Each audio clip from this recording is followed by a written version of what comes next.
शंभु हर हर Mahadev passion pro गाड़ी kick रे start होची किंतु सेल्फ रे स्टार्ट होनी सेल्फ रे स्टार्ट करिया पई स्टेप बाय स्टेप केमती चेक करबा आसन देखिबा तो देखंतु एबे किक रे गाड़ी स्टार्ट हो जाउची न्यूट्रल ऑन अछि किक रे स्टार्ट अछि किंतु सेल्फ रे हो नै हॉर्न इंडिकेटर सब किछि चालुची किंतु सेल्फ द्वारा काम दउनी सेल्फ किछि काम दउनी तो ये स्टेप बाय स्टेप देखिबा जे हमरो कोन पई काम दउनी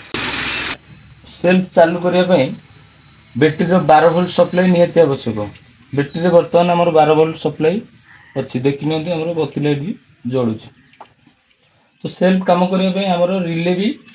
रिले रो भी बहुत बड़ भूमिका अछि तो रिले चलिया पई हमरो दुईटी फेज आ गोटे आर्थिंग दरकार तो एबे हमें रिले रे चेक करिया जे इनपुट रो जो फेज आपको मिलिया दरकार बैटरी प्लस तो मिली परछि कि नै सर्वप्रथम हमें ए मोटा वायर रे इनपुट मोटा वायर रे बैटरी माइनस दे चेक करिया जे फेज हमर आसु नै 12 वोल्ट सप्लाई आसु नै वर्तमान हमर 12 वोल्ट सप्लाई एठी आसुची तो एबे मैं आरो माइनस टाको चेक करिया माइनस हमर आसु ना नै माइनस हमर ई ग्रीन कलर रे अछि तो माइनस चेक करिया गेले हमें गोटे तार माइनस रे दबा तो आ गोटे तार हमें बैटरी रे प्लस रे देबा देखिया जे ग्राउंड आसु ना नै वर्तमान ग्राउंड भी आसु माइनस भी ठीक अछि तो हमर गोटे फेज हे गेला गोटे माइनस हे गेला तो आ गोटे फेज हमको दरकार आ गोटे फेज कोठी मिलियो ना आ गोटे फेज हमको सेल्फ स्विच मिलियो तो एटी एबे तो ब्रेक अछि वायर एबे हम चेक करिया जे एटी प्लस आने से एटी प्लस दे देले फिर माइनस दे देले हमर सेल्फ स्विच ऑन करिया माने एटी लाइट 12 वोल्ट सप्लाई आसु नै देखंतु किछि जळी कर नै किछि भी जळु नै तो हमर स्विच रे असुविधा अछि कि हमर वायरिंग रे असुविधा अछि आसन देखिया स्विच चलिया पई हमर बैटरी रो प्लस आवश्यक तो स्विच रो वायर जोटा अछि तो एठी हमर इनपुट अछि ब्लैक कलर रे तो आकु बैटरी सप्लाई दरकार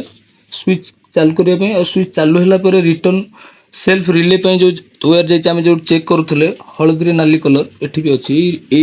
एई कलर टी फेसटा ए स्विच माध्यम ही बुली की रिले पाखु को जीवो तो सर्वप्रथम हम देखिबा जे एठी की हमर 12 वोल्ट सप्लाई मिली परछि ना नै स्विच को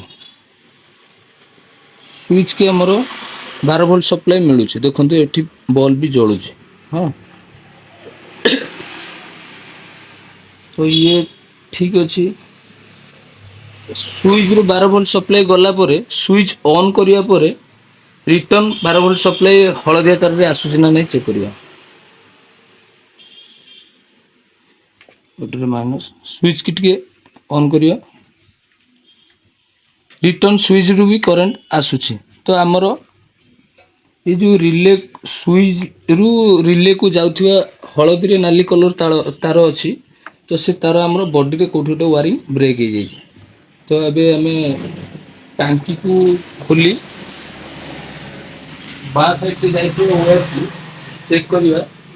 कटी की ना मैं भी खोली नै छु तो खोलिला परे एठी देखंतु हमरो वायर एठी कट अछि हां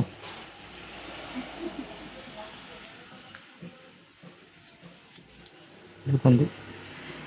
एठी हमरो वायर कट अछि तो आको एबे तो वायरिंग करि दबा करिवा पूर्वरु हम चेक करिया जे हम सेल्फ भलो अछि ना नै एठी डायरेक्ट पकई चेक करिया हम रिले को चलेया पई दुईटा फेज आ गोटे माइनस दरकार तो दुईटा गोटे फेज हमर बैटरी प्लस मिलुछि गोटे माइनस भी मिलुछि तो आधेरे आ गोटे बैटरी प्लस पके हेले हम स्विच माध्यम रे आसी हमर तो सेठी हम देखले वायर ब्रेक अछि तो एठी हमें ए कट थिया अवस्था रे एठी गोटे तार को जॉइन करी बैटरी रो प्लस रे दबा देखिए हमरो गाड़ी सेल्फ स्टार्ट होछि नै न्यूट्रल ऑन अछि देखंतु एबे सेल्फ स्टार्ट हे जिवो एगला सेल्फ स्टार्ट तो हमरो प्रॉब्लम अछि वायरिंग ब्रेक जोगु ए रिले फंक्शन करू नै तो हम से वायरिंग के वर्तमान वायर को ठीक कर नवा तो ठीक करिया पर देखिए हम सेल्फ बराबर काम दउची कि नहीं। ଏବେ ଆମର ଯୋଉ ବ୍ରେକ୍ ହୋଇଥିବା ୱାୟାର କୁ ଆମେ ଏବେ ୱାରିଂ କରି ନେଇଛୁ। ହଁ ୱାରିଂ କରିଲା ପରେ ଆମର ଏବେ ସେଲ୍ଫ ପୁରା ପରଫେକ୍ଟ କାମ ଦଉଛି। ତ ଦେଖନ୍ତୁ ଏବେ ଇଗ୍ନିସନ୍ ଅନ୍ ହେଲା, ଇଗ୍ନିସନ୍ ଅନ୍ ଗୋଟେ ଲେଟ୍ ବି ଆସିଗଲା। ଆସିଲା ପରେ ଏବେ ସେଲ୍ଫ ବରାବର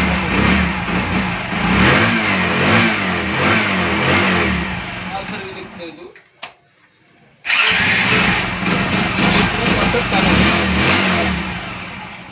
यदि ये काम आपण मानक भल लगी थाए तो तेज लाइक कमेंट शेयर और सब्सक्राइब करेंगे। रही जय जगन्नाथ।